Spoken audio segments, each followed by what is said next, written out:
Hello dear students, कैसे हो आप सभी।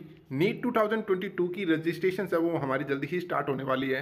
अब काफ़ी ज़्यादा स्टूडेंट्स को इस प्रॉब्लम से रिगार्डिंग है कि हमारे अगर नीट 2022 की रजिस्ट्रेशन स्टार्ट हो जाती है तो उसको रजिस्ट्रेशन को करने के लिए हमें कौन कौन से डॉक्यूमेंट्स की रिक्वायरमेंट है वो रहती है। तो इस वीडियो के अंदर हम इसी टॉपिक के ऊपर बात करने वाले हैं कि आपको कौन कौन से डॉक्यूमेंट्स की आपको रिक्वायरमेंट होगी और वो डॉक्यूमेंट्स आपको किस तरीके से आपको यूज़ करने हैं, मतलब कि उन डॉक्यूमेंट्स को आपको किस साइज में आपको रखना है अपने पास और क्या क्या चीज़ें हैं जो जानकारी है डॉक्यूमेंट्स रिगार्डिंग, वो सारा कुछ मैं आपको इस वीडियो के अंदर बताने वाला हूं। तो वीडियो को शुरू से लेकर लास्ट तक जरूर देखना है, हर इन्फॉर्मेशन आप सभी के लिए इंपॉर्टेंट से वो हो सकती है। तो चलो शुरू करते हैं हमारे इस वीडियो को बिना किसी देरी के। इससे पहले अगर आपने अभी तक हमारे चैनल को सब्सक्राइब नहीं किया है तो यूनिक रैंकर्स को सब्सक्राइब कर लीजिए और बेल आइकन को जरूर प्रेस कर देना है, ठीक है।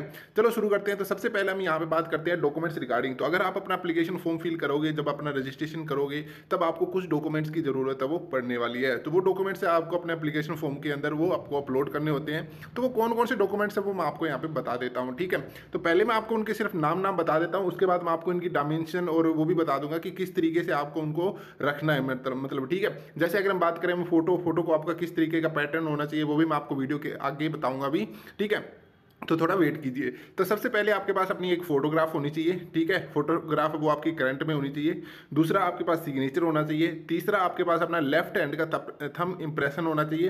तो थंब इम्प्रेशन आप किसी तरीके से भी कर सकते हो अपने, मतलब अगर आपके पास वो पैड होगा तो उस पर आप थंब करके आप अपने पेज पे फिर उसको आप स्कैन वो कर सकते हो, ठीक है। उसके बाद आपके अपने पास वो 10th की मार्कशीट होनी चाहिए, पासिंग सर्टिफिकेट वो होनी चाहिए। इसी तरीके 12th का मार्कशीट और पासिंग सर्टिफिकेट है वो भी आप सभी के पास है वो होना चाहिए। मतलब 10th और 12th की आपको अपनी डीएमसी है वो आपके अपने पास है वो रखनी है, उसे भी आपको स्कैन करके अपलोड वहां पे करना हो सकता है, ठीक है। यहां पे आता है तीसरा, जो यहां पे लास्ट ऑप्शन जो आता है वो आता है हमारी आईडी प्रूफ। आईडी प्रूफ के अंदर आपका अपना आधार कार्ड, ठीक है। तो ये जरूरी है, आपको कोई भी और भी आईडी है वो भी चल जाती है, जैसे आधार कार्ड हो गया, पैन कार्ड हो गया, ठीक है। तो ये चीजें भी वैलिड मानी जाती है, वोटर आईडी कार्ड हो गया, ठीक है। तो इन चीजों की भी आपको अपनी एक कॉपी है वो वहां पे अपलोड है वो करनी होगी। उसके बाद एक सर्टिफिकेट होता है वो जो और स्टूडेंट्स होते हैं, जैसे ईडब्ल्यूएस कैटेगरी के होगी स्टूडेंट्स, ठीक है, ओबीसी एनसीएल वाले कैंडिडेट्स हो गए, तो उन स्टूडेंट्स को भी कुछ सर्टिफिकेट्स है वो अपलोड करने होते हैं। तो वो भी अपने सर्टिफिकेट्स है वो अपने पास है वो रख ले, ठीक है। अब मैं आपको बताता हूं यहाँ पे कि वो जो सर्टिफिकेट्स है, ये जो डॉक्यूमेंट्स है, जो फोटो सिग्नेचर वो किस पैटर्न में रखनी है, ठीक है।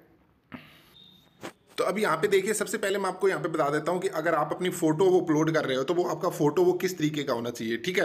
सबसे पहली बात, वो आपकी फोटो वो करंट में होनी चाहिए। वैसे तो इन्होंने कहा है कि 1 सितंबर 2020 के बाद वाली फोटो वो आपकी वैलिड मानी जाएगी, लेकिन मैं यही कहूँगा कि 1 जनवरी के बाद आपकी जो भी फोटोज है आपने करवाई है या फिर नहीं है अभी आपके पास, तो अपनी फोटोज है वो करवा लीजिए, पासपोर्ट साइज है वो फोटो। अब जो पासपोर्ट साइज फोटो आप करवा रहे हो उसके अंदर आपको काफ़ी कुछ चीज़ें वो ध्यान में रखनी है। पहली ये बात कि आपका जो पासपोर्ट साइज फोटो होगा उसके नीचे आपको अपना नाम और date capture written at the bottom, ठीक है। मतलब उसके नीचे आपको अपनी डेट्स भी मेंशन करनी होगी कि जिस दिन फोटो क्लिक की गई है वो चीज़ भी आपको उसमें मेंशन से वो करनी है, ठीक है। उसके बाद यहाँ पे एक बात और आती है कि जो आपका बैकग्राउंड है वो वाइट होना चाहिए बिल्कुल। 80% आपका फेस है वो रिवील होना चाहिए। किसी तरीके की कोई कैप या फिर मास्क लगा के आपको अपनी पासपोर्ट साइज फोटो वो नहीं करवानी है, ठीक है, ठीक है। और यहाँ पे वो फोटो वो पूरी अच्छी तरीके से विजिबल होनी चाहिए, ठीक है। उसके बाद बस यही बताया कि जो आप फोटो अपलोड करोगे उसका जो स्कैन करने के बाद आपके फोटो का साइज है वो 50 KB से लेकर 300 KB के बीच का होना चाहिए। फॉर्मेट है वो JPG या JPEG में होना चाहिए, ठीक है।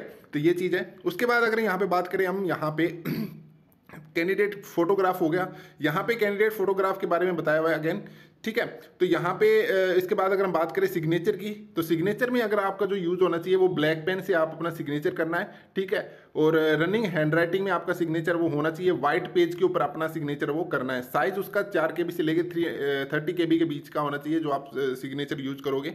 उसके बाद अगर हम बात करें यहाँ पे लेफ्ट हैंड थंब इंप्रेशन की, तो वो भी आपका होना चाहिए व्हाइट पेपर के ऊपर होना चाहिए। और जो ब्लू इंक है उससे आपका जो थंब इंप्रेशन है वो होना चाहिए, ठीक है। ब्लैक इंक आपको यूज नहीं करनी है, ब्लू इंक आपको वहां पे यूज करनी है, जो यहाँ पे फॉर्मेट है वो बताया हुआ है, ठीक है। उसके बाद यहाँ पे क्लास 10th का मस्ट भी स्कैन करना, उसको साइज है उसका 100 KB से लेके 400 KB के बीच का होना चाहिए। तो इसी तरह क्लास 12th का है तो वो आपको अपने सर्टिफिकेट्स है वो अपलोड है वो करनी है, ठीक है। तो आपको यहाँ पे सारी बात समझ में आ गई है। इसके अलावा अगर आप कुछ और भी चीजें जानना चाहते हो तो आप मुझे बता सकते हो। आने वाली वीडियोस के अंदर हम उसके अंदर अच्छे से बात करेंगे। तो ये डॉक्यूमेंट्स है सारे, मैं आपको एक बार डॉक्यूमेंट्स फिर से दिखा देता हूँ। तो ये सारे डॉक्यूमेंट्स आपको अपने पहले से ही तैयार करके रखने हैं। जब एप्लीकेशन फॉर्म फिल करना स्टार्ट होगा तब आपको ये सारे डॉक्यूमेंट्स वहां पे अपलोड करने हैं, ठीक है।